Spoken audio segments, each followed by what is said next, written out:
Clearly, this is a ticket booth to the underworld. But when the auditor scans the man's forehead, the system identifies him as a citizen of heaven. The man explains that he simply followed everyone else off the bus, completely unaware that he had gotten off at the wrong stop. Fortunately, the underworld never wrongs a righteous person, so the auditor points him toward a gate that leads straight to heaven. In this hell teeming with the wicked, he stands out like a sore thumb. Hearing that someone is actually bound for heaven, the rest of the damned turn their heads to stare at the man in disbelief. Standing before the gate that radiates with the light of stars, the man hesitates for a moment before pushing it open, allowing a brilliance that instantly illuminates the depths of hell to pour out. He walks inside without a second thought. Seeing that the door really does lead to paradise, the villains begin to scramble and fight each other to reach it. Little do they know that while the underworld never wrongs a good person, it never lets a bad one off the hook either. By the time they open the door, the interior has transformed into a sea of fire, and those who can't stop in time fall straight into the inferno. The remaining villains are terrified by the sight and dare not move forward, forced to wait in line for the staff to audit them. The underworld consists of 18 levels of hell, each designed to punish a specific type of sinner. When the auditor scans an old man, the screen labels him a murderer assigned to the tongue-pulling hell. The old man tries to claim he has never taken a life. In reality, this man was a massive fraudster who swindled nearly 5 trillion won over his lifetime, affecting over 70,000 victims. Some lost their homes because of him, while others were driven to unalive themselves. The staff informs him that for every life lost, 1 centimeter of his tongue must be removed, and since he caused 48 deaths, he owes 48 centimeters. Seeing him refuse to open his mouth, the workers use a tool to pry his jaws open before yanking his tongue out with tweezers and snipping off 48 centimeters with a pair of scissors. If the tongue isn't long enough, they simply start cutting from the root, as the underworld has specific sentencing standards for these various fraudsters. Of course, fraudsters aren't the only ones in the tongue-pulling hell. There is also a special group of people there, defense lawyers. A man dressed in a sharp suit asks if fighting legal battles for others is now considered a crime. Naturally, the underworld will not wrong an innocent soul, as all of his wicked deeds are meticulously documented right here on this digital tablet. It shows that during his time as a prosecutor, he forged evidence, and as a lawyer, he used bribes to ensure victims were wrongfully imprisoned while the perpetrators remained free. Next to arrive at the gates are 3 students who were all guilty of school violence and are headed for the Screaming Hell. The Screaming Hell is a place reserved for those who commit crimes under the influence of alcohol or engage in physical violence. They are forced to walk across iron chains glowing red from the heat, and if they can't hold on, they plummet into the multi-thousand-degree magma below. Within seconds, their agonizing groans fill the air, which is exactly why it is called the Screaming Hell. The area is already packed with people undergoing their punishment. The judge tells the 3 students that if they can successfully cross the iron chain, their lives will be spared. But in such an extreme environment, absolutely no one is able to make it across. Watching others fall one by one into the magma and turn to ash, these 3 arrogant bullies finally lose their cool.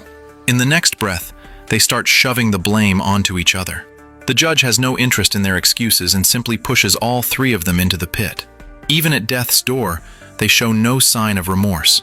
Then, an elderly couple approaches, sentenced to the blazing pot hell. This is the punishment reserved for murderers. These sinners are suspended in the air above a massive iron pot. When the heat reaches a certain threshold, the ropes snap, and they fall into the pot to be boiled for exactly 49 days. The old couple approaches the judge, claiming they have never killed anyone. The judge calmly produces a digital tablet and asks them if they had adopted a daughter in their youth. 이병헌 따님이 마지막으로 찍은 엑스레이랑 CT 사진이네. 피해자는 소장과 대장간막 열창, 췌장도 절단되고 내 출혈에 후두부, 좌측 쇄골, 우측 늑골, 견갑골. The little girl was clearly abused to death, and the culprits were this seemingly kind and loving old couple. The judge tells them they will experience every bit of the abuse the girl suffered before being tossed into the blazing pot hell to pay for their wicked lives. At that moment, a man covered in blood arrives. When the auditor scans his forehead, an alarm blares through the station, instantly drawing the attention of all the staff to this serial killer. For a monster of his caliber, he is sentenced to the full course of hellish punishments. His first stop is the blazing pot hell, and as soon as his flesh regrows, he is shipped off to the freezing hell. Since they are already dead, these villains cannot die again. They eventually return to their original state, only to be sent back for more punishment. This cycle repeats itself over and over for all of eternity. The freezing hell is reserved for sex offenders and robbers. Their bodies are frozen solid, but their consciousness never sleeps, forcing them to remain awake every second to endure the ultimate cold for a staggering 20,000 years. However, as the times have changed, new types of crimes have emerged, prompting the underworld to innovate and invent a new hell for modern criminals, such as keyboard warriors. These people are brought to a vast, open space where the judge rapidly calls out their names. Suddenly, someone stands up to claim they are innocent, insisting they were kind their whole life and never hurt a soul. The judge looks at them coldly and utters a single name: Kim In-suk. Kim In-suk. Immediately, a video of Kim In-suk's life appears on the ground. She was a star who faced a relentless onslaught of online abuse due to a scandal, eventually driven to unalive herself because she couldn't take it anymore. And the culprits are the very people standing right here, the ones who indirectly caused the end of Kim In-suk. With a single command from the judge, the staff ties these cyberbullies together. A giant keyboard then slowly descends from the sky, with each hole corresponding to a hater, using their heads as the keys. Right then, the colossal King Yama walks over and starts smashing their skulls one by one, like he's typing a message. This is the new hell, a place custom built for online trolls. Here, they are forced to accept their punishment through the very medium they loved most. The next person claims with total confidence that he is a missionary. But in the eyes of the staff, he is nothing more than a cult leader. This type of missionary, who loves to deceive people with their words, is sent first to the tongue-pulling hell to have their tongue ripped out, followed by the scorching heat hell. There they will endure the agony of being roasted by flames every single moment, their bodies chained to red-hot pillars they cannot escape. At the same time, countless silver needles will fly through the air, turning white-hot in the fire before piercing into their flesh. The sensation of skin and muscle being constantly seared is something no one can bear. Next up for punishment is a couple destined for the integration hell, a place reserved for those who have committed incest. They are soon locked inside a room built of heavy stone. In their eyes, this doesn't seem so bad since they still have each other's company. Just as they start to feel smug about their luck, massive iron spikes suddenly erupt from above, followed by more from the front. Soon, the entire room is surrounded by these iron spikes, which begin to close in rapidly, leaving them with no place to hide. As the saying goes, it's every man for himself when disaster strikes, and in this life and death moment, the man doesn't hesitate to use the woman as a human shield. At this time, another pair appears at the entrance of the underworld. The mother weeps, saying she lost her child and appearing quite pitiful. However, after being scanned by the devices, the results show that they are also unable to escape punishment. Standing before the judge, the man pleads his case, asserting that he and his wife had never taken a life or committed any heinous deeds, and that they only chose to unalive themselves simply because life in the world had become too agonizingly difficult. Could it be that the underworld's judgment system has a glitch? Of course not. The judge produces a tablet containing a voice recording of the family of three's conversation before their deaths. 하늘나라에 가서 거기서는 무슨 얘기인지 못 알아듣겠죠? 번역해서 들려줄게요.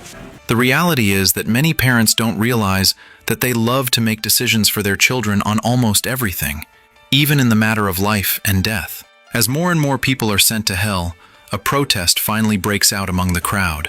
A tall man argues that he was sentenced in the world of the living and served his time, paying the price for his crimes. So why must he go to hell? The judge walks up to the man and asks if he wants it vertical or horizontal. In the next second, the judge severs the man's legs and proceeds to rip his mouth off. The rest of the crowd is horrified by the sight, but King Yomra laughs with pure joy. He remarks that sentencing in the human world is far too casual, and many guilty people escape their deserved punishment through the manipulation of money and power, which is inherently unfair. But in the underworld, no one can hide their crimes. This is because there are dedicated messengers here who record every single action a person takes during their life. These messengers monitor a person 24 hours a day, providing 360-degree coverage with zero blind spots. Those who believe they have committed the perfect crime and escaped legal consequences have no idea that their various sins have already been recorded by the underworld. When they arrive in the underworld, these crimes will be settled one by one.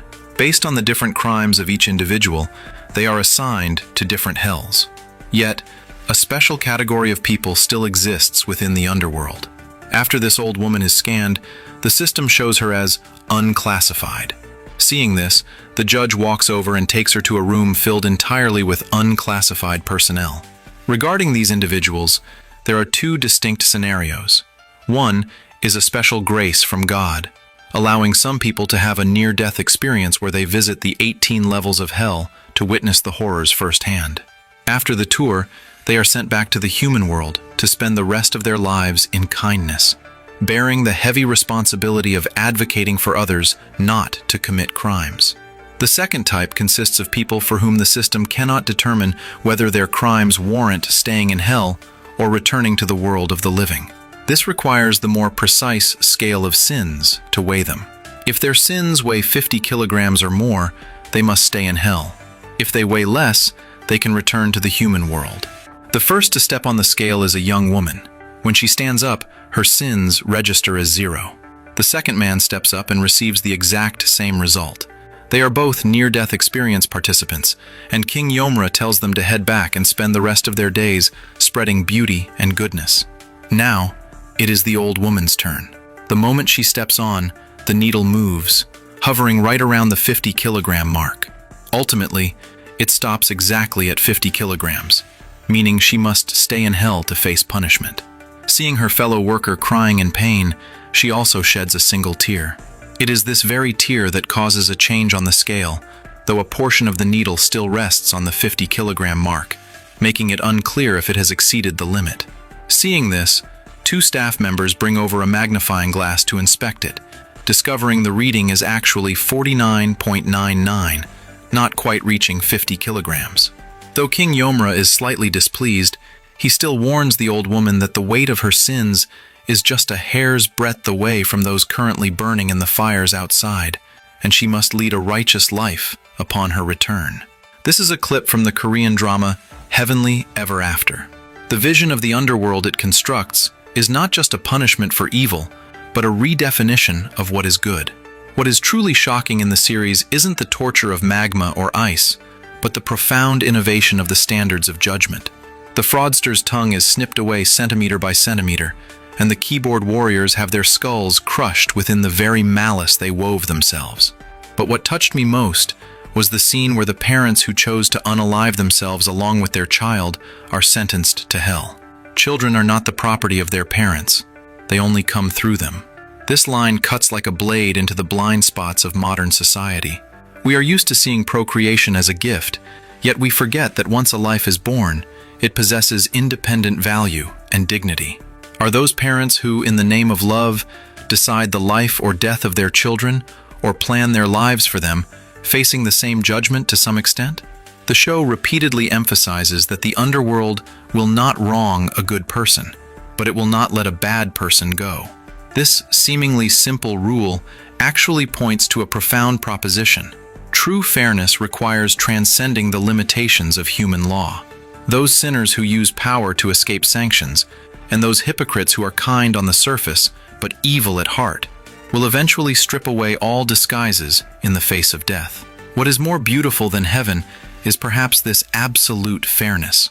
When evil is ruthlessly exposed and every soul confronts their true self, this naked honesty is closer to the essence of life than any whitewashed paradise. The complexity of human nature can only be fully reflected in the mirror of death. All right, that's all for today's content. We'll see you in the next episode.